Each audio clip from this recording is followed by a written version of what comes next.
From the headquarters of FtS in English in Quito, Ecuador, I am Estefania Bravo. This is From the South.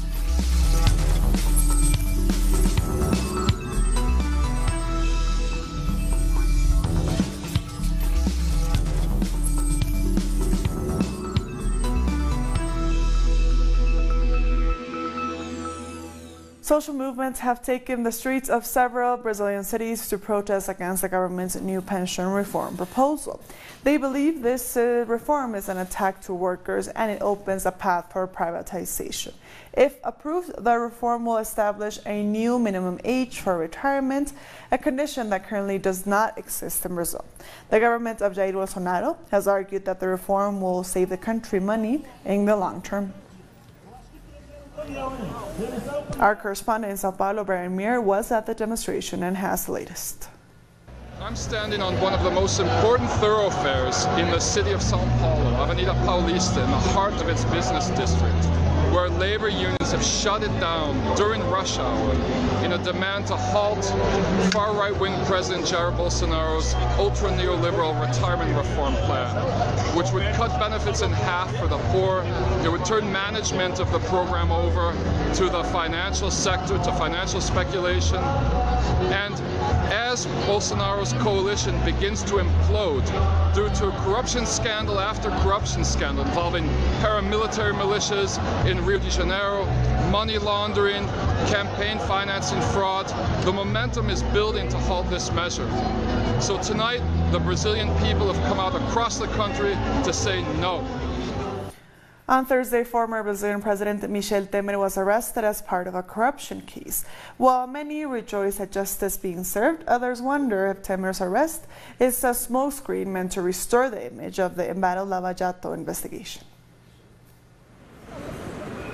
Rio de Janeiro is the new home of former President Michel Temer, who was arrested on Thursday, accused of accepting bribes from Odebrecht for the construction of the Angra 3 nuclear power plant. Seguido por 10 diferentes investigaciones. Facing 10 different criminal investigations, former President Temer was finally placed in preventive detention by the order of Judge Marcelo Bretas. He must pay for his crimes. If he actually accepted bribes, then he must go to jail. I'm relieved to know he was arrested, and the same for Moreira Franco. There are others still free, but at least justice has reached them. What Temer did was lead a coup against Dilma. He was part of a mafia of bombs who led the coup against someone who was not guilty of any crime. So he stole the presidency to steal whatever he wanted. Temer's arrest came after the Lava Jato investigation was stripped of its power to judge electoral crimes and after his proposal to use public funds to create a private task force to combat corruption was struck down. We are seeing preventive detention being used far too freely, just as the argument of stopping corruption is used to justify anything.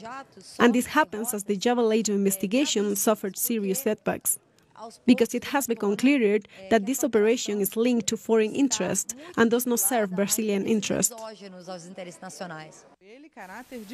In spite of his many crimes, Temer's arrest could therefore be a strategy to restore the legitimacy of the justice system.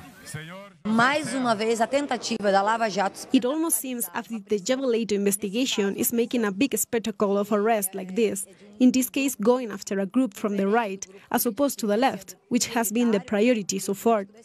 So it appears to be an attempt to justify abuses committed by the justice system against people still on trial, as is the case with former President Lula or others whose prison sentences has been widely questioned, given that the Java-Lato's arbitrary behavior. Defender e cumprir a Constituição.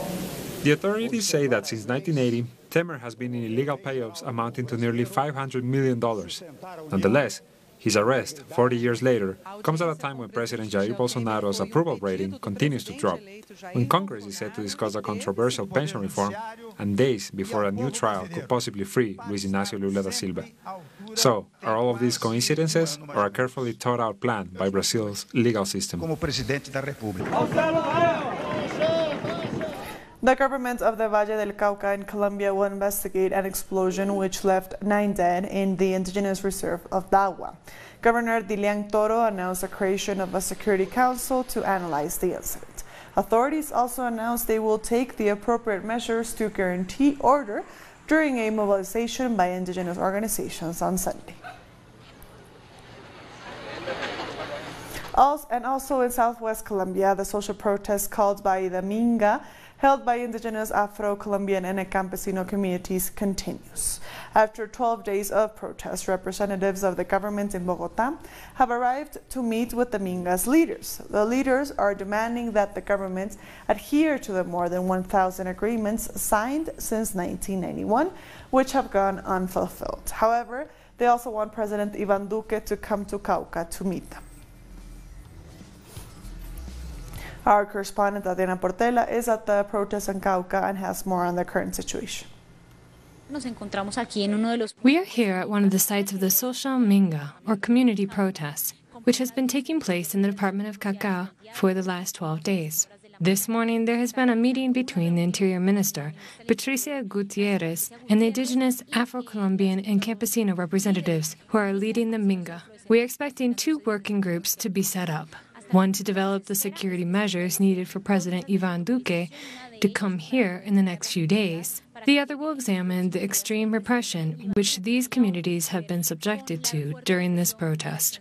They want to reveal the details of this repression and the way the Duque government has the protest as a war. They are demanding that the president withdraw the remarks he made a few days ago about the supposed infiltration of armed groups into the Minga. They are also demanding implementation of the more than 1,300 agreements reached since 1991, which would give them a real say in the affairs of their communities, including over the use of fracking on their land and the holding of a popular referendum here and in the whole of Colombia, as well as the implementation of the peace accords, which have not been fully applied. They also want more security guarantees for the people here and for the social leaders, many of whom have been murdered.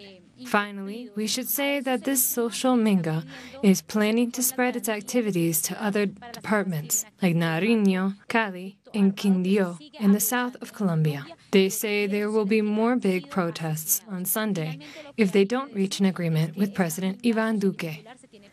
5 Caribbean leaders are meeting the U.S. President Donald Trump this Friday, and heads of state and government from St. Lucia, Haiti, the Dominican Republic, Jamaica, and the Bahamas are meeting Trump at his resort in Florida. Apart from discussions on economic cooperation and other issues, the political situation in Venezuela is also supposed to be on high on their agenda. The Bahamas, Haiti, and the Dominican Republic have backed Trump's interventionist attacks on Venezuela, while St. Lucia and Jamaica have defended the principle of non-interference. Talking about many subjects, trade, we always talk about trade, but we'll also be discussing, I have a feeling, Venezuela. That may come up in our conversation. It's become a very big topic all over the world, Venezuela, and we look forward to spending a lot of time together this afternoon and discussing ways that we can be beneficial to you and you can be beneficial to us. And we very much appreciate your being at Mar-a-Lago. It's a great honor. Thank you very much. We look forward to discussions on energy, on trade, but on security as well. We look forward to discussing regional issues to do with the peace and stability of the region and how we can move forward with the prosperity of our people. Our correspondent in St. Lucia, Alison Kettenish, has more about the meeting. 5 Caribbean leaders met with U.S. President Donald Trump on Friday. They are the Dominican Republic's Danilo Medina, Haiti's Jovenel Moise, Jamaica's Andrew Holness, Hubert Minnis of the Bahamas, and St. Lucia's Prime Minister Alan Chastity. According to reports, Venezuela topped the agenda at that meeting, with China's growing influence in the Caribbean a close second. Now, the U.S. has been pushing for Venezuela's opposition lawmaker Juan Guaidó to become the leader of the country. And the Caribbean leaders at that meeting have something in common. They have either supported those calls or have been calling for fresh elections. St. Lucia continues to call for fresh elections in Venezuela, although standing with the 15-member countries of CARICOM in its long-standing stance against intervention or interference in the internal affairs of a country. President Trump told reporters ahead of the meeting that he would discuss trade and relations with Venezuela, but he did not take questions from the press pool. The meeting follows the president's warning this week that the toughest sanctions on Venezuela are yet to come. Now, here in the Caribbean, his meeting with the 5 leaders has drawn backlash, with many questioning why Trinidad and Tobago would be left out of a meeting that promised to explore energy, and why CARICOM Chairman, Prime Minister of St. Kitts and Nevis, Dr. Timothy Harris, and OECS Chairman, Prime Minister of St. Vincent and the Grenadines, Dr. Ralph Gonzalez, were not invited to the talks. Friday's meeting at Trump's Mar-a-Lago, Florida resort were also expected to discuss China. His administration has called on the Caribbean to beware of Chinese investment opportunities. We thank Allison for that report. Let's take a short break now.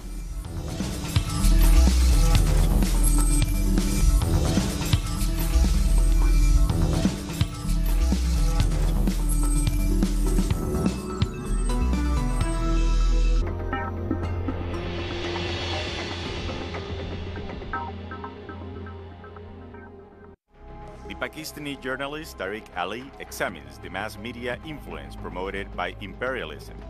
Get access to the analysis of the socio-economic and political life of the whole South America on our screen and platform in English. A critical place committed to the truth to determine the major events that transformed the world today. On Monday, only on Venezuela.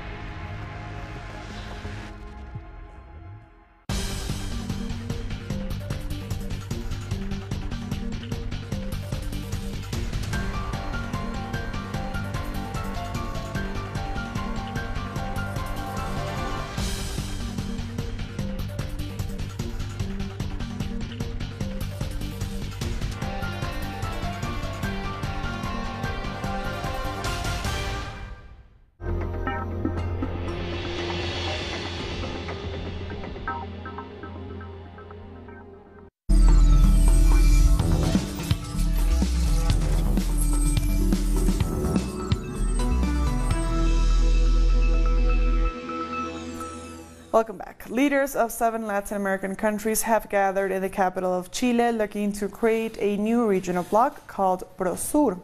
Presidents and foreign ministers of Argentina, Chile, Brazil, Colombia, Ecuador, Paraguay, and Peru met to establish this right-wing-backed bloc.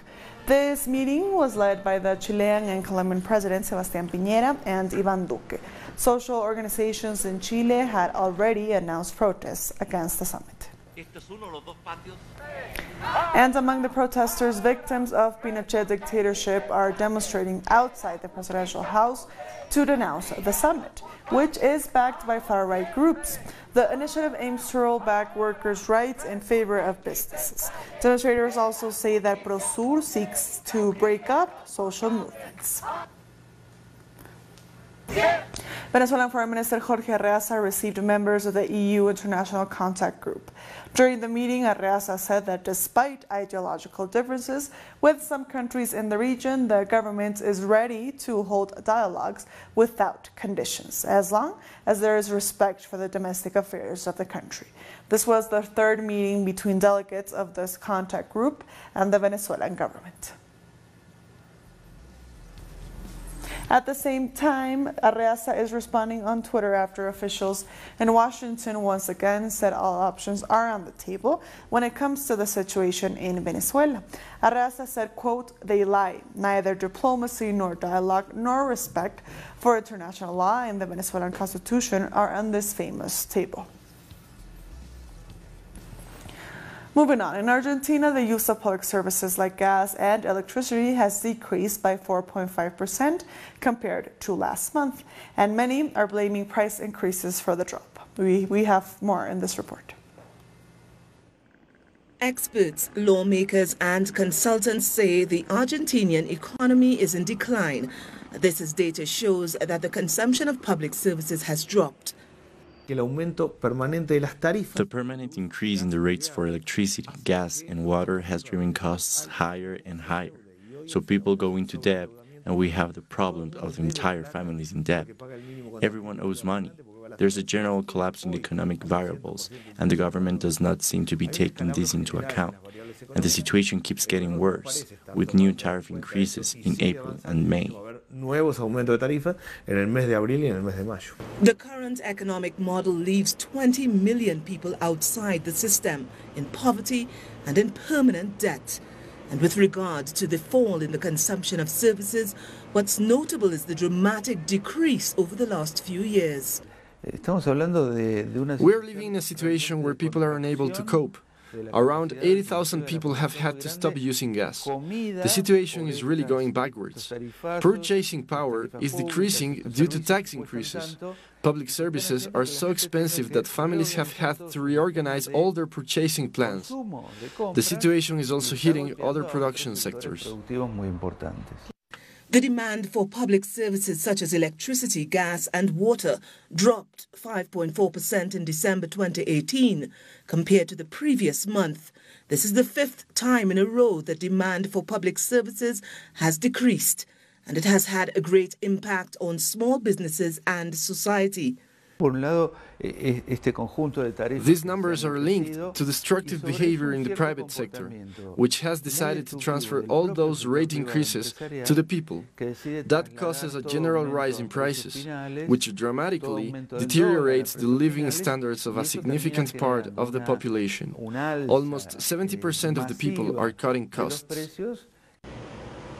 Due to an unstoppable recession and a state that ignores the needs of citizens, the government's image is getting worse as the people resign themselves to a lower quality of life.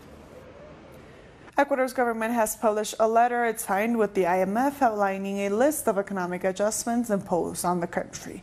This includes another increase in fuel prices, tax and labor reforms, public sector salary cuts, and the rollback of workers' rights to impose more flexible hiring. Other reforms outlined in the letter are the privatization of public companies, extended trial periods for employment, and the elimination of severance payments in certain instances. This comes mere weeks after President Lenín Moreno requested a $4.2 billion loan from the IMF. Our correspondent in Quito, Denise Herrera, has more. Ecuador's government published a letter signed with the IMF for the debt program for $4.2 billion. This letter was signed by the Economy Minister Richard Martinez and the manager of the Central Bank, Veronica Bartola, and is addressed to the IMF Director, Christine Lagarde. In this letter, which contains main annexes, we can see how the government is committed to a review of the wage bill of the public sectors, a reduction in public spending, and optimization of the fuel subsidy system, and a reform of the tax systems. In light of these events, different social workers and different social organizations who have been rejected these economy policies implemented by the Economy Minister Richard Martinez and the government of Lenín Moreno are calling again to a new demonstration against these economy policies. They are highlighting that these new economy measures are affecting directly to the workers' rights. That was Denise Herrera from Quito. This Friday is International Water Day. Let's take a look at how plastic is threatening life in Ecuador's Galapagos Islands. A group of park rangers and volunteers gathered to collect tons of plastic waste that washed up on one of the uninhabited islands. They want to prevent plastic microparticles ending up in the stomachs of species only found on the Pacific archipelago. They say that more than 90% of the waste doesn't come from the Galapagos, making it more difficult to control. We have thrown so much garbage into the sea, and it has reached coasts where there are not even people, but there is already garbage. It is very sad to see animals that have died, see nests of birds that are mixed with garbage. We have to go beyond just collecting waste. We have to begin to appeal to the conscience of people worldwide to stop throwing waste into the sea. A major issue affecting millions of people is a lack of access to drinking water. In the Chilean city of Antofagasta, citizens depend on seawater for their sustenance. As such, the greatest desalination plant in Latin America was built 16 years ago. 80% of the drinking water in Antofagasta comes from the plant. The desalination plant supplies 80% of the people, and the other 20% comes from the mountain range. Since water was not flowing during the summer, we had to go out to distribute water to villages nearby that had no supply. According to a report by UNICEF, children living in war-torn countries have a 20 times higher chance of dying due to water shortages than from violence.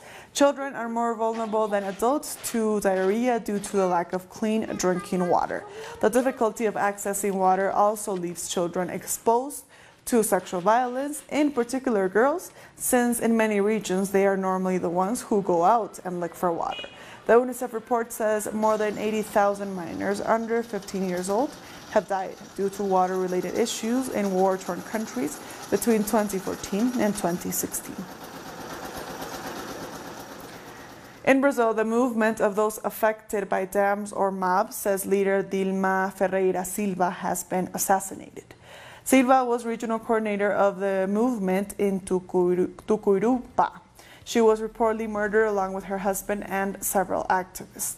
MAB is demanding a thorough investigation on the crimes. The organization says, quote, "To our dead, no minute of silence, but a life of struggle." We'll be back very soon. Stay with us.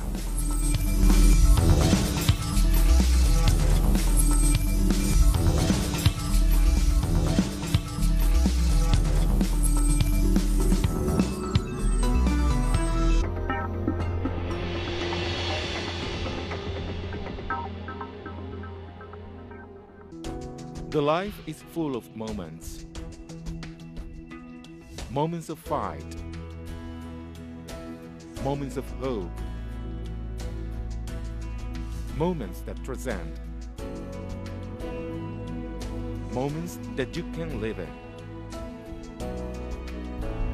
Telesur documentaries. Sundays. Only on Telesur.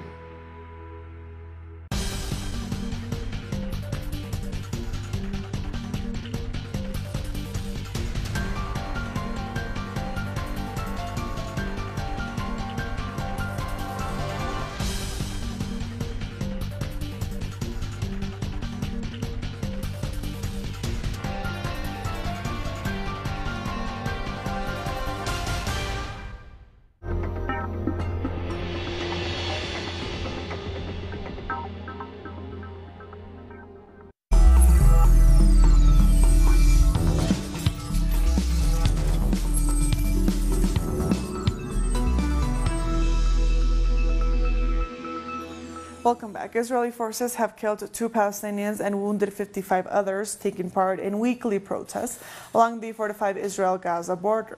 The 2 men, aged 29 and 18, were killed by Israeli fire at 2 sites in central Gaza. The Israeli military said troops had responded with, quote, riot dispersal means and fired according to standard operation procedures. Gaza medical officials say that around 200 people have been killed since Palestinians launched the weekly border protests on March 30th of last year. In Mozambique, at a camp near the city of Beira, residents are worried about shortages of water, food, and medicines. 8 organizations such as the World Food Programme and the Red Cross are delivering food, water, shelter, and other basic supplies to the camp. However, medical tents are small and cramped, and many people are concerned about the health of their small children. A number of people said they also fear for relatives and friends they haven't heard from since the waters started rising. WFP is continuing distributing food in Beira city, but also in isolated areas outside the city of Beira. We have deployed helicopters and a cargo plane, and we have about 1,700 metric tons of food on the trucks moving towards Mozambique, and have identified more food in the region that we will moving towards the people in need in Mozambique. Rescue operations and provision of aid is still going on in Zimbabwe after the devastating cyclone Idai claimed hundreds of lives. Earlier, we spoke to journalist Njabulo Nkube on the current situation, and here's what he had to say. Yes, the reports that we are receiving now is that the body count is above 400 now, but because we have people that are undocumented, because we have a porous border between Mozambique and Zimbabwe, people didn't have identity cards. So what they're doing now, I spoke just now to the member of parliament for Chimanimani, is saying that they're doing a body count with traditional leaders. So everyone, they are trying to get everyone to be accounted for. So it's a process that is going to take time, but the actual numbers are going to be revealed in the next few days. Protests against Algerian President Abdelaziz Bouteflika have continued in Algiers. Thousands of Algerians launched another massive street demonstration calling on President Bouteflika to resign. Defying heavy rains, the protesters brandished Algerian flags as they marched. Algerian protesters are also using street theater to increase pressure on President Abdelaziz Bouteflika. Some acted out a performance in Algiers in a peaceful protest against the president. Algeria has a strong tradition of street theater, often with a political content. And finally, people in Mexico have been celebrating the spring equinox at the Teotihuacan archaeological site. Wearing traditional white clothes, they dance in front of the pyramids of the sun and the moon. They then climbed the pyramids and raised their hands to receive the energy of the sun. The Teotihuacan complex is one of the biggest pre-colonial sites in the Americas.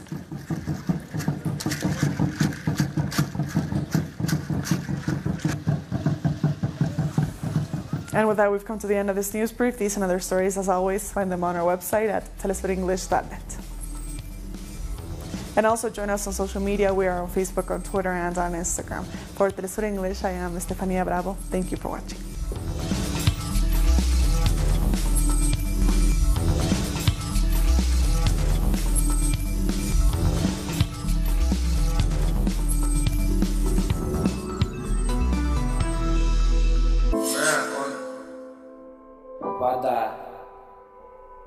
물,